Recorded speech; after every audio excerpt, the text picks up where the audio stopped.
Olá, estamos aqui em mais um episódio do Debate Brasil, que é o podcast da Unipol, em parceria com o Instituto Arrecife, aqui no estúdio da Hubify. Eu estou aqui com Ailes Andrade Júnior, que é policial civil da Polícia Civil do Estado do Rio de Janeiro, é escritor e pesquisador. A gente vai falar um pouco da trajetória, enfim, da entrada na polícia. A gente estava falando um pouco, né, da parte já da tradição familiar, e também depois a gente vai falar um pouco sobre o livro Homens Fracos, o reflexo do nosso tempo, de fato,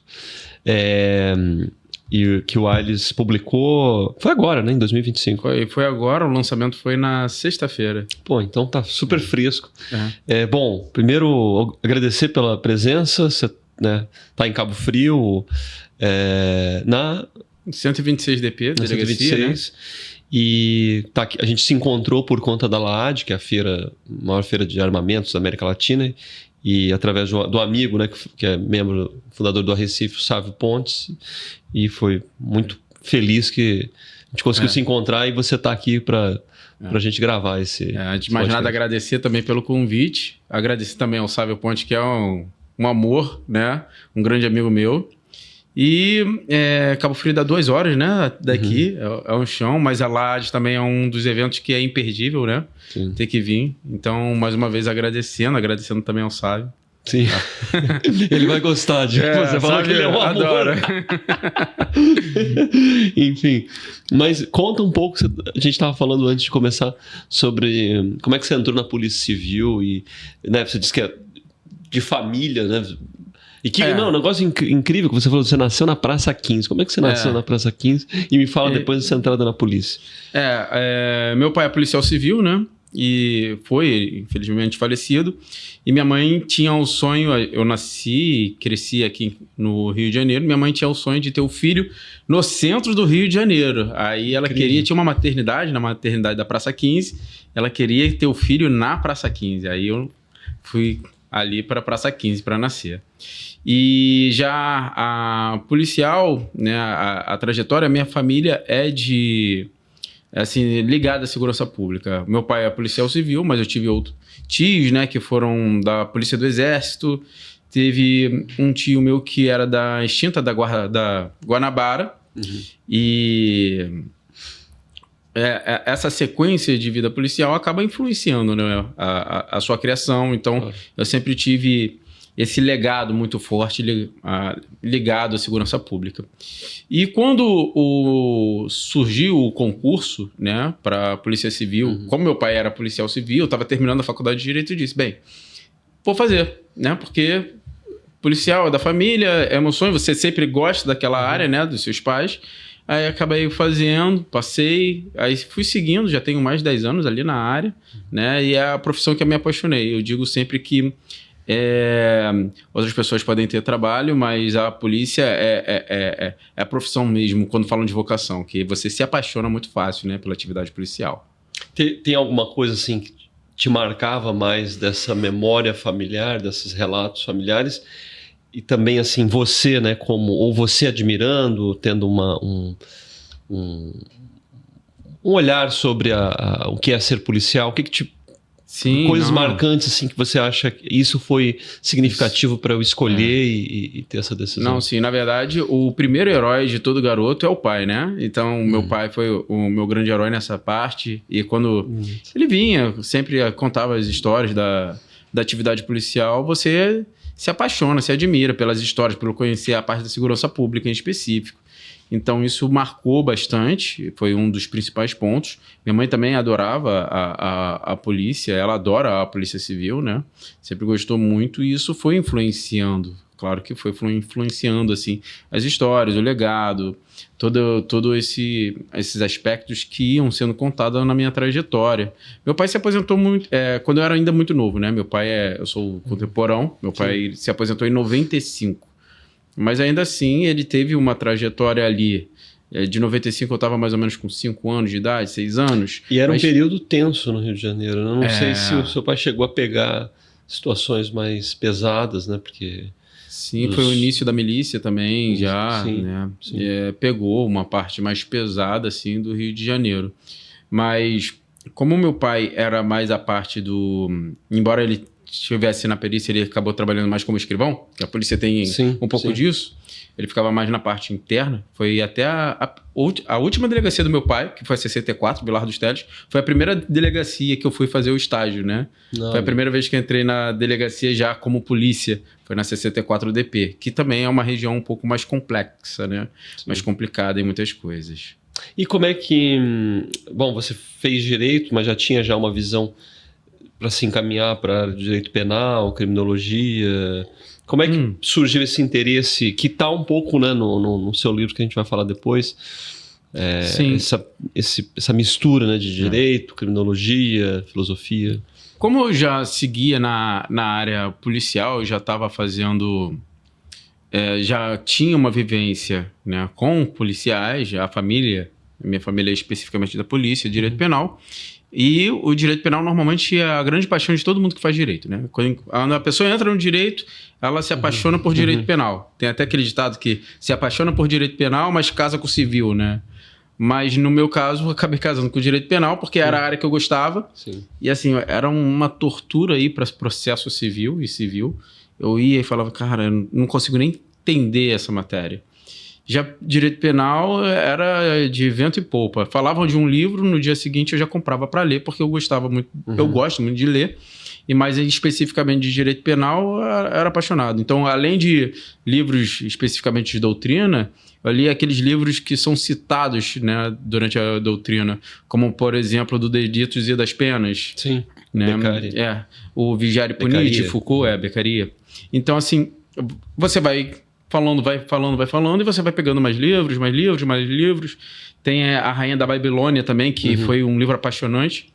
E aí eu fui seguindo para a área de direito penal. Quando surgiu o concurso e eu passei para a Polícia Civil, então eu falei, eu vou seguir aqui no direito penal, esquece esse negócio de civil, empresarial, é tudo muita tortura para mim, se comparado com a matéria que eu gosto. Sim, né? Sim. Bom, que bom. E vamos falar um pouco agora, então, do seu livro, Homens Fracos, Reflexo do Nosso Tempo, pela editora Viseu. O que tá por trás, assim, até desse título e do porquê desse livro, né? Que o título já diz muito sobre um reflexo do nosso tempo, uma debilidade, uma crise. Sim. Além da área policial, eu estava começando a adentrar na parte de pesquisa, né? Ficar mais atento à parte de criminologia especificamente. E aí, quando você está estudando criminologia e direito penal, são muito atrelados à filosofia e sociologia. Estava estudando, um colega em específico, o Roger, chegou e falou uma frase que eu gostei muito, que foi... A gente estava reclamando como a crise social tá, a gente está tendo muitas crises de valores. E aí ele falou assim, tem uma frase específica que é: tempos difíceis fazem homens fortes fazem tempos fáceis fazem homens fracos fazem tempos difíceis. E tudo acaba virando um ciclo. Aí eu, cara, que frase sensacional, né? Porque realmente parece que é isso. Se você olha para a história, parece que é isso. E aí eu fui estudar sobre a frase, fui estudar mais um pouco. Tem alguns pontos na filosofia que vão falar sobre esse ciclo. Sim. Tanto Nietzsche, mas bem antes de Nietzsche, você vai verificar ali que Heráclito já falava que tudo é devir. Sim. Né? A vida é uma questão de mudanças. E a partir daí eu fui estudando especificamente sobre a essência da frase, né? Porque a frase é uma situação de causa e consequência, em que algo... que no caso seria os homens fortes, vão trazer uma consequência, assim por continuamente, mas acaba fechando um ciclo. E tanto Heráclito falava isso, quanto Nietzsche falava isso, né? Ele falava até da serpente que morde a própria cauda, o Boros, e esse ciclo de criação e destruição. Eu fui me aprofundando especificamente nisso, e quando eu fui me aprofundando em cada ponto, eu decidi assim, já que eu entendi a movimentação, vamos estudar agora o que é homem fraco, o que é tempo difícil, o que é tempo fraco, tempos fáceis, o que são homens fortes. E você vai estudando, vai evoluindo, e acabou assim que foi criando o livro, né? Ele foi surgindo mais através do estudo. Entendi. Você começou a se envolver com essas temática, com essas referências, né, filosóficas que que de fato descrevem um pouco, né, da situação do tempo de cada um desses pensadores. Mas você chega a entrar num tema de uma crise da masculinidade, assim, do papel do homem? Não, com certeza, com certeza.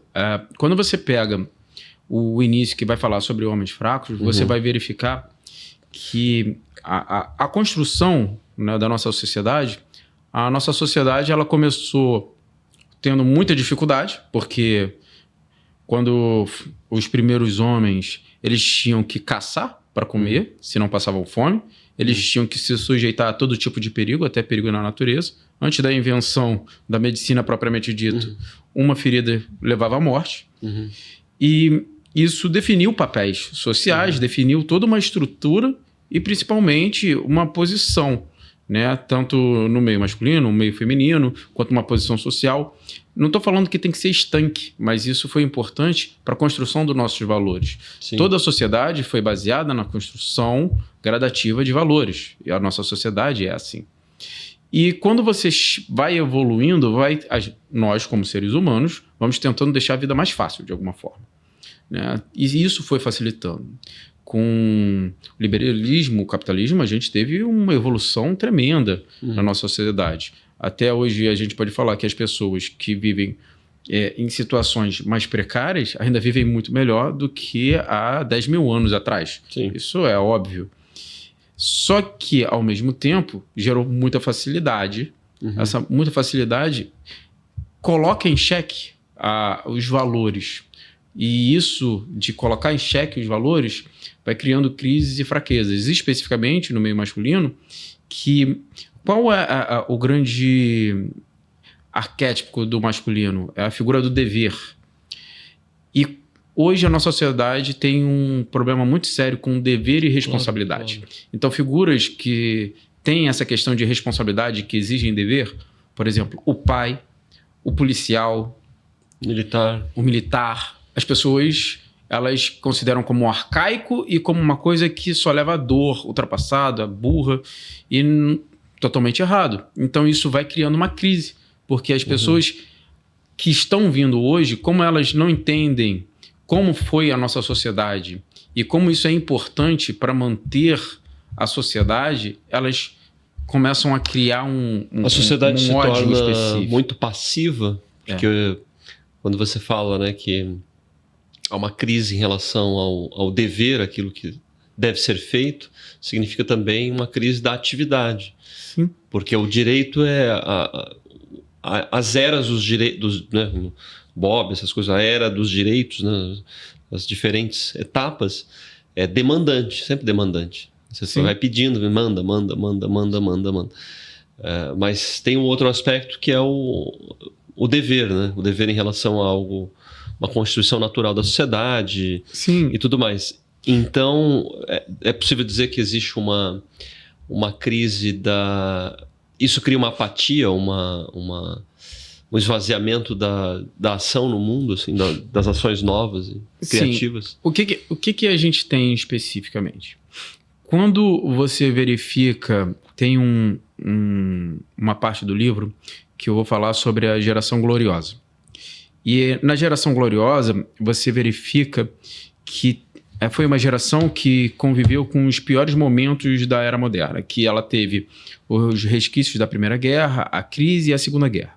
Então, foi uma geração que tinha mais atividade, porque era assim, se eu não fizer, ninguém mais vai fazer. Sim. Se eu não fizer, teremos problemas. E foi muito mais ativo e uma questão de dever, mas ao mesmo tempo, ela buscava direitos. Então, tinha essa questão de dever e direito. Sim. Só que quando foi saindo dessa geração gloriosa, e a gente vai chegando mais na geração pós-baby boomer, geração X, Y, alfa, não tem muito o porquê, né, da pessoa falar assim, para que eu tenho dever se eu tenho direito? Então se exige mais direitos e nenhum dever. Então ela não pensa no que eu posso fazer. Sim. Na verdade, hoje a grande crise, principalmente do masculino, que é essa ideia de dever, olha só, eu tenho direitos e ninguém pode combater esses meus direitos e minhas felicidades, né? Tudo que me prejudica, tudo que me exige alguma coisa me faz mal. Nas palavras atuais, tóxico. Tudo é tóxico. E até as gerações, os relacionamentos são tóxicos. Mas, na verdade, tem coisas que... A vida é isso, né? Como dizem, a vida não é um morango. Você tem dever também. E não estou dizendo que você deve só sofrer, mas o sofrimento, o dever, a responsabilidade é muito importante, não só para uma construção no coletivo, do social, você tem que entender que você tem deveres, que você tem obrigações, como também no individual, para criar a personalidade e para criar tudo o que tem do indivíduo como um homem mais forte, que lida melhor com as dores e até que tem mais respeito pelo outro, que tem mais respeito a si mesmo e as crises que vão surgir. Ele é mais consciente de si a partir da ideia de dever. Uma pessoa que só demanda, ela acaba se infantilizando. E aí a gente tem reflexos hoje da nossa geração de infantilização, que é a síndrome do Peter Pan, por exemplo. O que é a síndrome do Peter Pan? A síndrome do Peter Pan, ela foi cunhada, né, por Jim Kyle, que criou assim, se baseou o seu livro na peça de teatro Peter Pan. O que é o Peter Pan? Peter Pan é um garoto mágico que não quer crescer. E quando você vai pegar toda a peça de teatro, ele vai fazer sempre esse contraponto entre a Londres sombria, a adulta, onde você tem que trabalhar, e um mundo fantástico, que é a Terra do Nunca. E aí começa as grandes sacadas que ele vai trazer. Primeiro, Peter Pan é uma criança. E como criança ela não tem nenhum dever, ela só quer se divertir.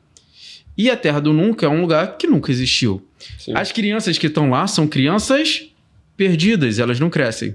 E o maior inimigo do Peter Pan qual é? É um adulto, que é o Capitão Gancho. Qual a grande característica do Capitão Gancho? Ele é perseguido por um jacaré, que tem um relógio dentro da barriga, e que já tirou uma parte dele, que é a mão. Olha só, olha a metáfora para o tempo. Então o jacaré é o tempo que já devorou um homem, porque a gente vai perdendo uma parte de si para o tempo, e que é velho. Então é uma criança que não quer assumir que o tempo vai tirar uma parte dela. É uma criança que não quer ter responsabilidades. E o Peter Pan, como é uma criança que não quer ter responsabilidade, quem não assume responsabilidade, quem nunca escolhe um caminho, no final não é nada. Nunca se torna alguma coisa. Então fica uma criança perdida. Então, essa é a metáfora. Quando o Jim Kyle foi trazer essa ideia do Peter Pan, é assim, homens que, à vista do tempo, são adultos, mas não querem ter as responsabilidades de adultos. E por isso não se desenvolvem, tanto psicologicamente quanto socialmente. Então, eles têm vários problemas específicos. A Terra do Nunca é uma terra da fantasia. Então, existe o real no mundo. Existem coisas que são como são. E aí ele não quer aceitar isso. Ele cria uma fantasia para ele. Por exemplo, ter filho é uma responsabilidade. Sim.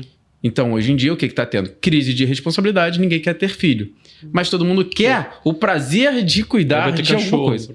Que vai chamar de quê? Filho. Mãe de pet. Pai de pet. Então, olha só. A realidade é que é um cachorro, não uma criança. Mas aí ele fantasia, cria uma narrativa, toda uma historiazinha para dizer, olha só o meu filhinho. E põe um cachorro, porque cachorro tem vida curta, cachorro, na pior das hipóteses, ele vai cagar fora do quintal e vai comer alguma coisa. Adestra, né? Adestrar. Diferente de uma criança que quando vai chegando, além de ser cara, né? Porque você ter um filho é caro, você tem que ter muito mais responsabilidade e ninguém te garante que o seu filho vai seguir os seus passos ou vai fazer o que você quer. Porque ele é uma pessoa autônoma. Você pode ser policial e ele pode seguir para uma área totalmente diferente. Ele pode querer ser bombeiro. Ah, mas eu sonhava que ele fosse advogado. Problema. Mas claro que isso é uma gravidade muito profunda, né?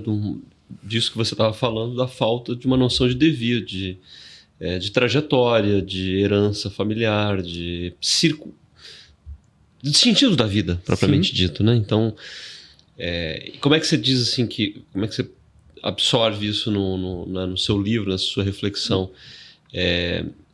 essa espécie de alienação em relação à realidade, porque isso é uma alienação, essa substituição que você mencionou é uma alienação.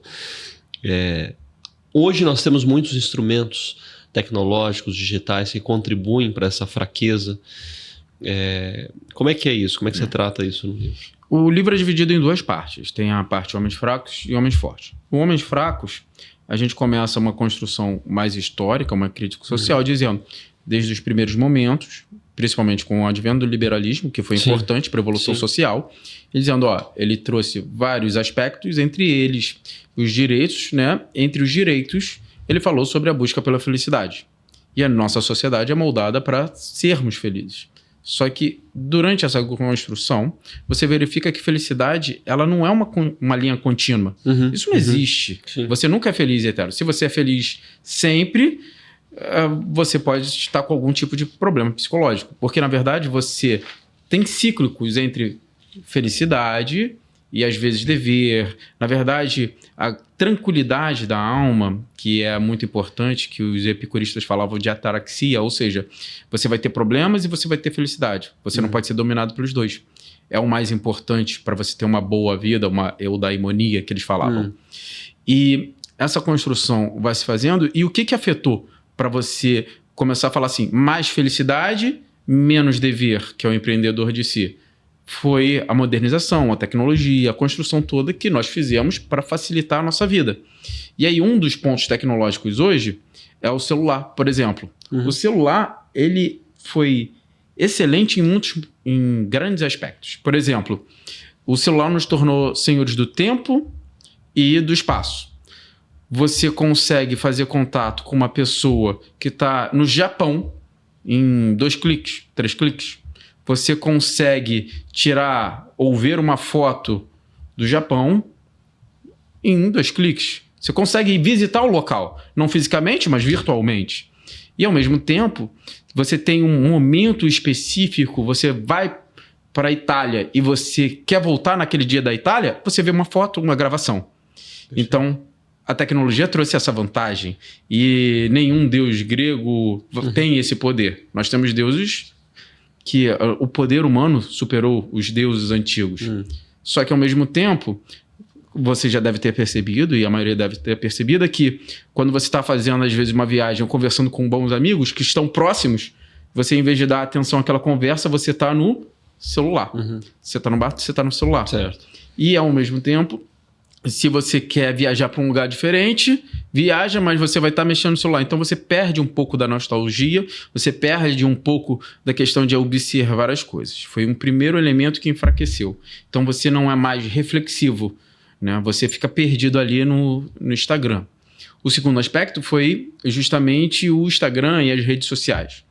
E aí são vários elementos que vão trazer o enfraquecimento. Primeiro, a rede social é uma forma de trazer felicidade. Você vê situações e fica distraído ali, libera dopamina. E, ao mesmo tempo, e isso vai estar muito bem enraizado num livro chamado Cultura do Narciso, de Christopher Lasch, e ele vai explicar que, olha, antigamente, as pessoas queriam, antigamente não, até hoje, querem imitar um artista, né? Sim, uma moda, né? Uma moda, algo que está na moda. Porque, assim, é importante, né? Você tá ali inteirado. E não é só importante você tá vivenciando o que o artista vivencia porque parece feliz. É porque as pessoas te perceberem assim te traz felicidade. Então você, na verdade, quer que as pessoas te percebam. E isso surge no Instagram.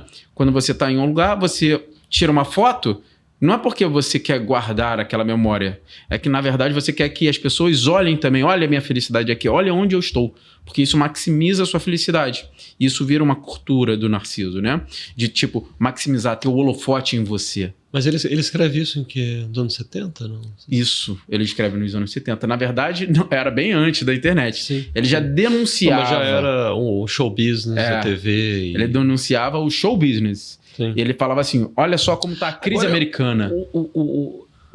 A verdade é que você trouxe algumas referências, né, do universo pós-socrático, né, dos epicuristas, enfim.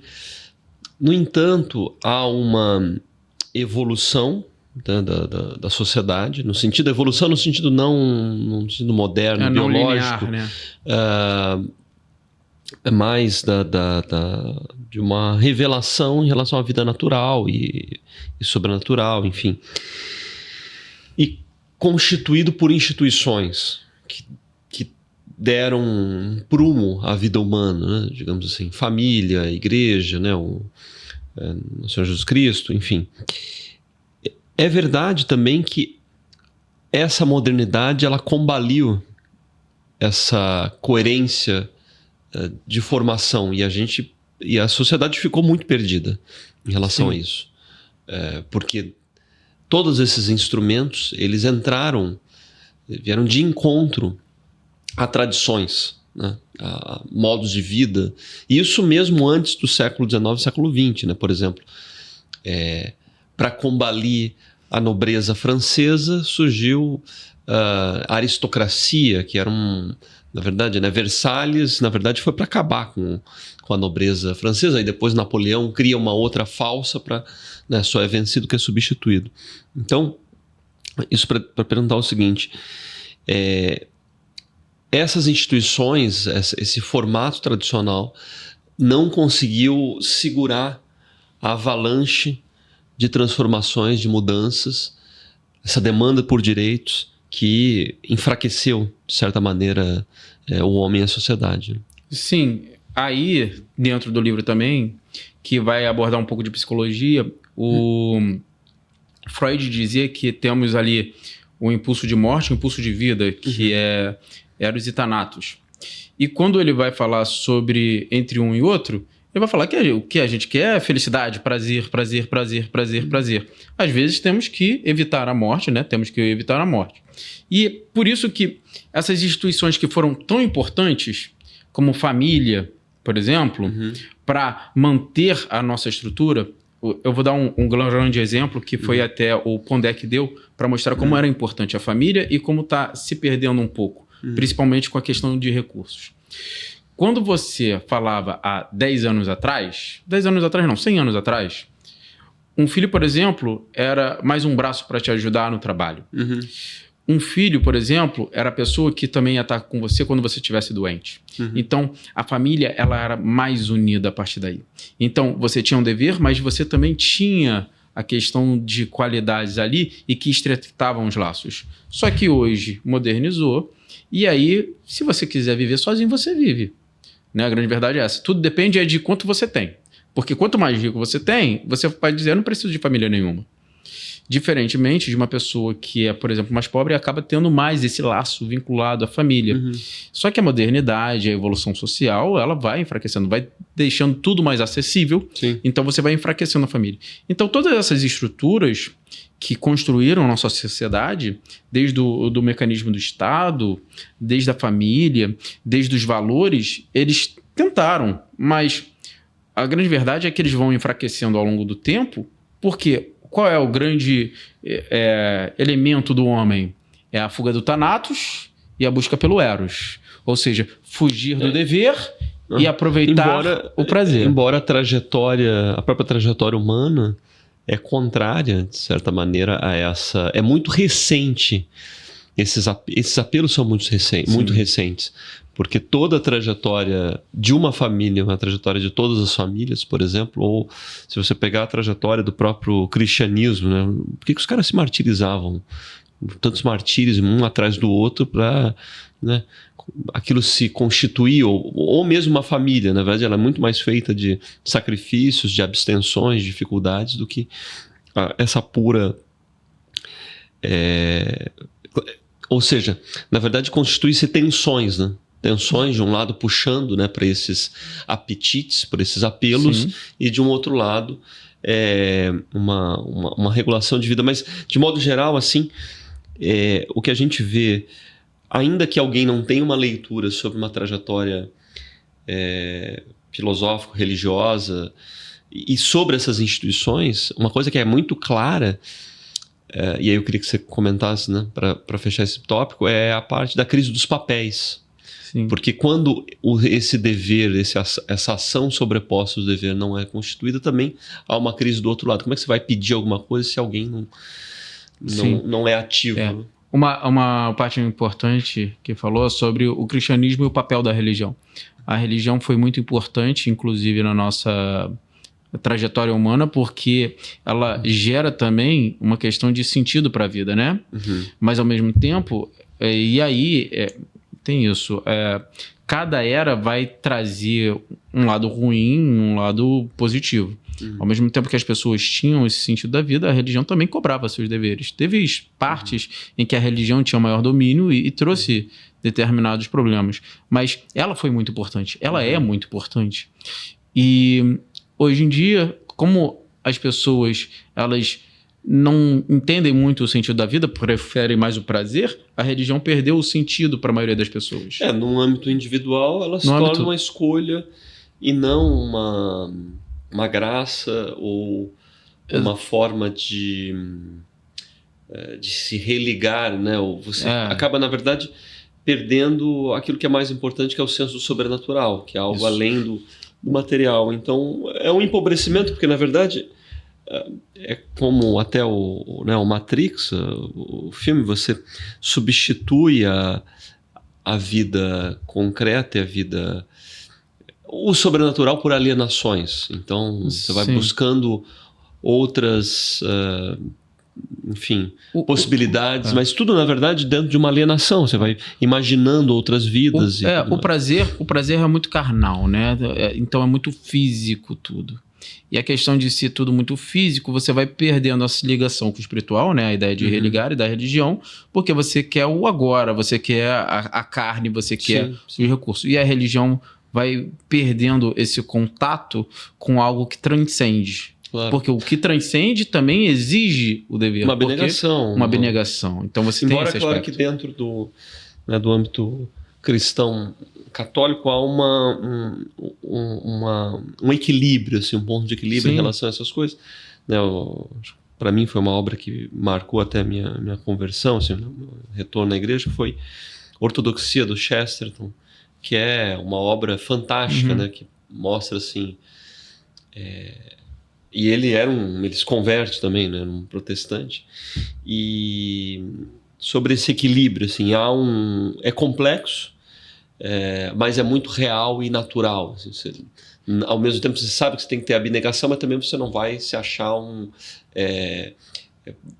algo negar a si próprio. Sim, né? Enfim. E isso que você falou específico, e até que vai fazer a ponte que é sobre a crise dos papéis.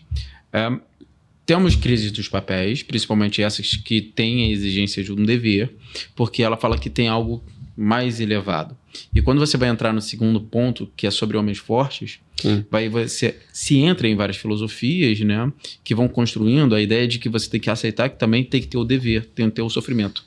E tem um filósofo chamado Epicuro, que dizia assim, a grande questão da vida é o equilíbrio. Né? Você tem que buscar o prazer, sim, mas diferente de uma vida hedonista, em que é o máximo do prazer, o máximo, eu falo assim, não, olha só, não deturpe o prazer. Porque a grande bênção divina, né, seria justamente você ter o equilíbrio, porque às vezes tem um prazer superior. Esse ramo da filosofia era conhecida como jardins, porque ele gostava de andar entre os jardins e com uma taça de vinho e pregar. Um filósofo brasileiro que foi muito importante, que criou aquela coleção da Abril dos Pensadores, que trouxe para o Brasil, que é o Zé Américo Mota Peçanha. Ele era um epicurista.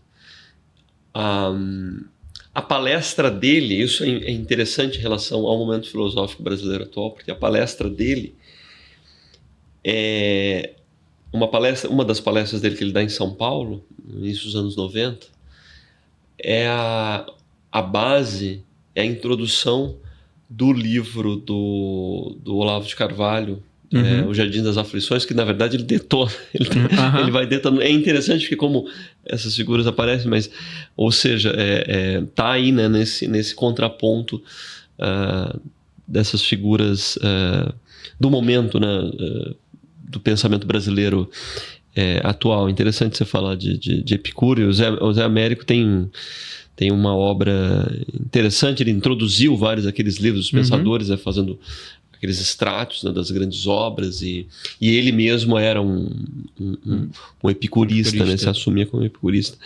Agora, em termos assim práticos, diante desse diagnóstico dos homens fracos, que você sugere? Lembrando que até a gente conversou sobre alguns movimentos, algumas reações a isso. A gente falou um pouco aqui, por exemplo, dentro da tradição, dentro da...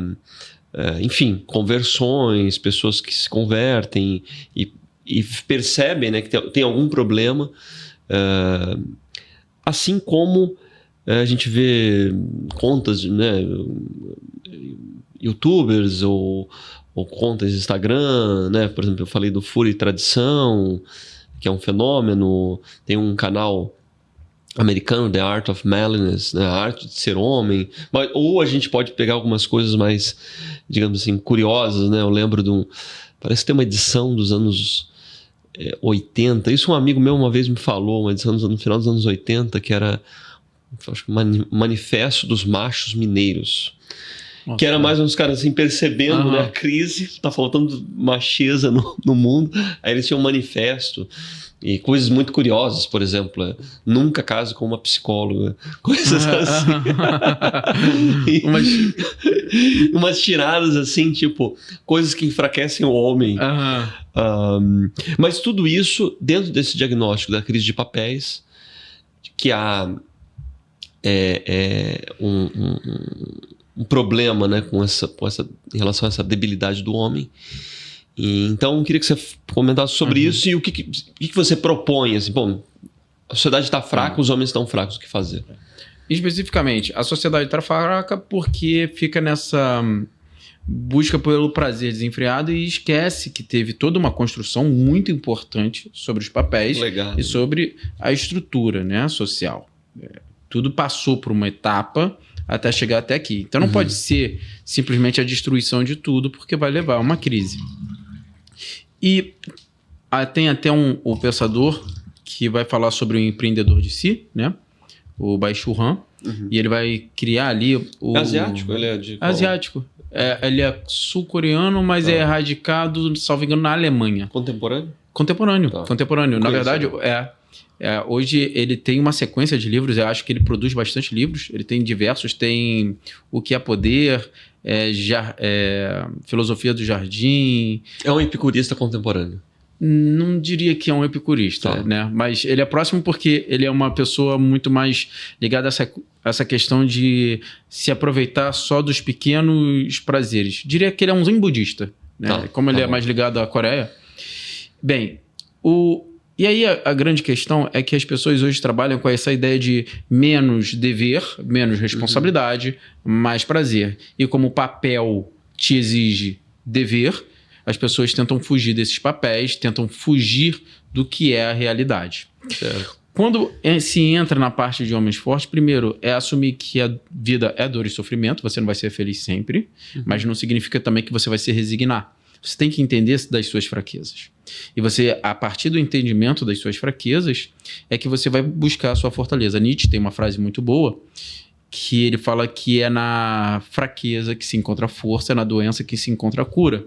Então, a partir do momento que você entende isso, que você começa a construir. Por exemplo, se você tem uma frase que é outra frase excelente, que eu não sei se estava no livro está diferente, que é aquele ficou como o Jogo dos Tronos, né?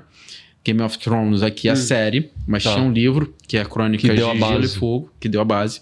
E aí tem um anão que vai falar com um bastardo, né? E aí ele fala assim, quando ele chama de bastardo, e o outro diz assim, você tá me ofendendo me chamando de bastardo? Ele, olha só, você é um bastardo. Então, assuma que você é um bastardo. Isso vai te servir como uma armadura. Sim. Você não tem que negar o que você é, a realidade. Sim. A maior força que você vai ter é justamente isso. Certo. Então, essa construção de, você tem que assumir as coisas como são para você poder, até se você achar que tem que mudar, ou até para você se fortalecer. Esse é o primeiro ponto. E aí eu trago tanto o epicurismo para você entender e não deturpar o prazer, porque como a felicidade é efêmera, você tem que entender que efêmera, você vai deixar passar. Até você não vai ser sempre 100% jovem, hoje a gente luta para não envelhecer. Você não vai viver a vida toda. Extremo pela beleza. Você não vai viver a vida toda, então você tem que entender também que você vai morrer e tem que fazer parte da sua vida a ideia de morte. Você tem que entender que você vai envelhecer, que você vai morrer, que você vai ficar doente. Eu gosto daquela frase do Nelson Rodrigues: o jovem tem todos os defeitos do adulto, mais a inexperiência. Algo mais ou menos assim. Excelente. Tem uma frase do Nelson Rodrigues, que acho que vai estar no livro também, que as pessoas querem também ser muito perfeccionistas. E aí ele vai dizer assim: a vida é sua, estrague como você quiser. Porque você vai ter problemas e você vai cometer erros. Claro, né? Essa frase é excelente. Então, você tem que assumir que você vai assumir erros, mas mais importante, você tem que assumir o seu papel de responsabilidade e dever, até para você não ficar fraco. Hoje, os movimentos, principalmente Foro e Tradição, que tem, e são vários, são como se fosse uma contrarresposta, né, a esse enfraquecimento. E quando você fala, e principalmente o homem que é esse arquétipo de figura de dever, né, a figura de dever está muito mais ligada ao masculino. Tanto é que quando você vê os filmes mais antigos, você vai ver o mais carrancudo, mais tem que fazer isso, tem que fazer aquilo. Mas tem alguma coisa prática que você pensou assim, que você sugere, ou é difícil dizer isso? Questões práticas. Primeiro, a reflexão e autoconhecimento é o mais importante, que é a aceitação da dor. Segundo, é você realmente respeitar as tradições. Então, uma coisa prática que eu vejo e que mantém, por exemplo, é a arte marcial. A arte marcial, como ela é muito ligada à disciplina e dever, isso mantém mais nítidos os papéis. Você mantém maiores mestre, você tem que seguir, se exercitar, se fortalecer. Já a questão, por exemplo, da família, sobre os papéis, do papel do homem como pai, o papel da mãe, também é importante. Se você respeita esses limites, você constrói já um filho com toda essa estrutura, né? É claro que a vida também é difícil. Não significa que, por exemplo, não pode acontecer um divórcio, um problema muito sério, né? Ou uma pessoa ficar viúva. Acontece também, mas a partir desse momento que você tenta suprir, você entende a figura dos papéis até para você criar um segundo ser, fica mais fácil. E saber que, na verdade, quando algo acontece, é um problema. Por exemplo, quando a gente... uma das pesquisas que a gente vai encampar e algo que dentro do Instituto Recife, da Unipol, a gente tem como desígnio, é entender o impacto da fragmentação familiar na segurança pública. É uma coisa óbvia, assim, né? A gente já pensa muito nisso e trata, e é uma coisa que dentro, por exemplo, mesmo dentro da academia americana, não é nenhum problema, assim, você falar que, de fato, o divórcio é um ponto de desestruturação familiar. Mesmo que você possa ter na sua família. Qual família não tem, né, esse dilema? Mas você saber que aquilo ali é um problema, mesmo que possa acontecer com o seu irmão, enfim. Sim. Eu acho que esse é um ponto de maturidade, talvez. Eu acho que você está colocando também, né? Sim. A reflexão é um estágio essencial de maturidade. Saber do problema é o primeiro caminho para você solucionar o problema. Se você não reconhece o problema, você não soluciona. Alguém que está doente, se não sabe que está doente, vai continuar achando que... Então, assim, você não pode negar os problemas que tem. E esse é o primeiro momento da fortaleza. Certo. Tem e aí você vai procurar as soluções. Por exemplo, na figura de disciplina e dever, é muito mais fácil. Por exemplo, uma arte marcial ajuda muito. Né? Principalmente para jovens. Né? Principalmente para jovens. Só que quando você não reconhece isso, é mais difícil. Né? Quando você não reconhece que você precisa lidar com os problemas ou que você precisa amadurecer, assumir seus papéis, assumir a realidade como ela fica mais difícil. Então, por isso que acaba sendo mais fácil, primeiro, o momento da reflexão, o segundo momento, e aí é individual, o que eu vou fazer. Não dá para dar um caminho certo, mas você, por exemplo, pode orientar uma segunda pessoa. Claro. Crianças são mais fáceis de você orientar, arte marcial, vida familiar, você valorizar. Se eu fosse dizer para mim o que funciona, tempo de qualidade com a família é importante, leitura reflexiva é importante, eu faço arte marcial, que também é importante, e desapego um pouco com o celular. Você tem que ter momentos, quando eu tô com você, o celular fica em segundo plano. Claro. Isso ajuda muito. Sim. Mas só que cada pessoa é uma pessoa. Não é um caminho assim simples. Tem pessoas que trabalham com a internet. E aí, paciência, aí vai ter que mudar de outra forma. Agora, deixa eu te perguntar uma coisa mais, talvez, delicada. No meio policial, você se depara? Ou, em geral, as instituições policiais e militares têm se deparado com esse homem fraco?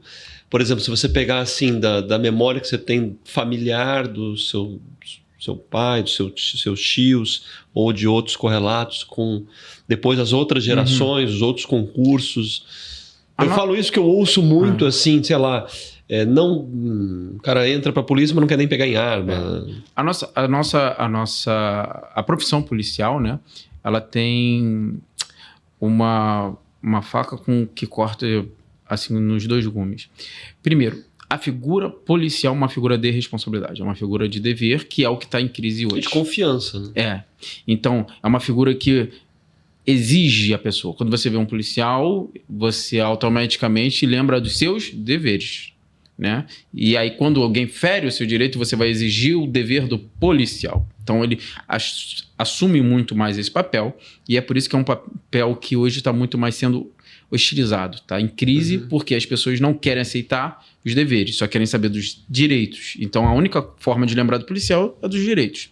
Dentro da polícia, você tem a figura ainda mais vívida, se comparado à sociedade, da questão de dever, de responsabilidade. Só que a polícia faz parte da sociedade.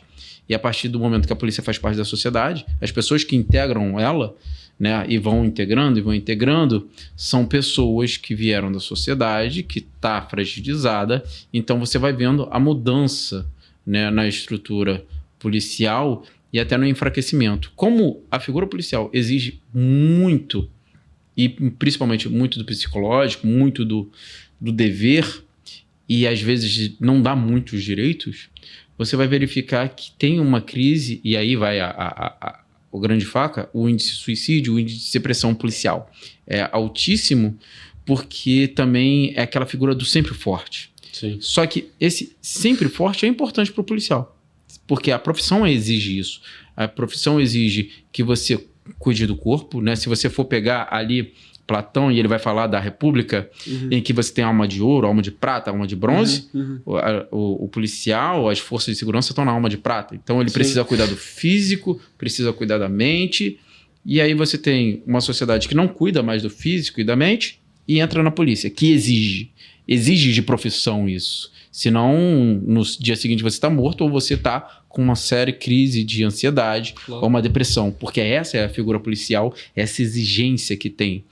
E aí, como as pessoas estão entrando sem esse preparo, você começa a ver uma crise dentro da instituição de depressão, de problemas que a instituição já é difícil, porque ela tem várias coisas que você tem que alterar.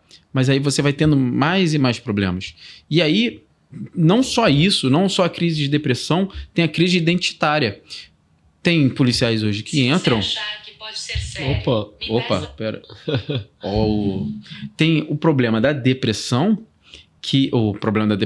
a crise de identidade, que já verifiquei figuras que entram na polícia e que não querem tocar numa arma, como você bem disse. Sim, sim. E você fala, mas calma aí, é da sua profissão você tocar uma arma. Não, é porque não pode ser, tem essa coisa de fascismo violento. Calma aí, mas policial assim. O policial é uma questão de força. A sua natureza é para você ser impositivo. E é para o policial usar força justamente para que outros indevidamente não utilizem, porque está imbuído de um mandado ali, né? Exatamente. Então, assim, a sua figura é essa, e a pessoa não quer ser violenta quando tem que ser violenta, ou não tem que ser impositiva, não quer tocar numa arma, e isso cria um outro problema sério, que é de identidade.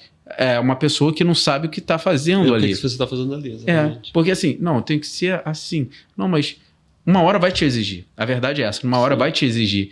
E aí você não sabe nem quem você é, ou o que você está fazendo na instituição, o que é a sua instituição, e aí entra a crise. Claro. Agora, uma coisa também interessante, pulando para um outro ainda, né, em torno do livro, a gente tinha falado um pouco de Nelson Rodrigues, eu lembro também de Rubem Fonseca. Há umas pleiades aí de autores brasileiros consagrados que vieram da segurança pública, alguns da polícia, como o Rubem Fonseca, que foi comissário de polícia. O Nelson Rodrigues era um jornalista, mas ele começa vendo a vida como ela é do sangue que corria, dos facínoras, enfim, que ele via pelo Rio de Janeiro. O fato de você ser policial te ajuda a perceber a realidade, a ver diferentes vidas, diferentes mundos? Sim, a polícia, é o que eu falei, eu me apaixonei pela profissão, porque a polícia, ela te dá... Se você sabe viver a polícia, ela te dá uma visão, um universo, amplia o seu universo de uma forma extraordinária. A área de segurança pública é extraordinária por N motivos.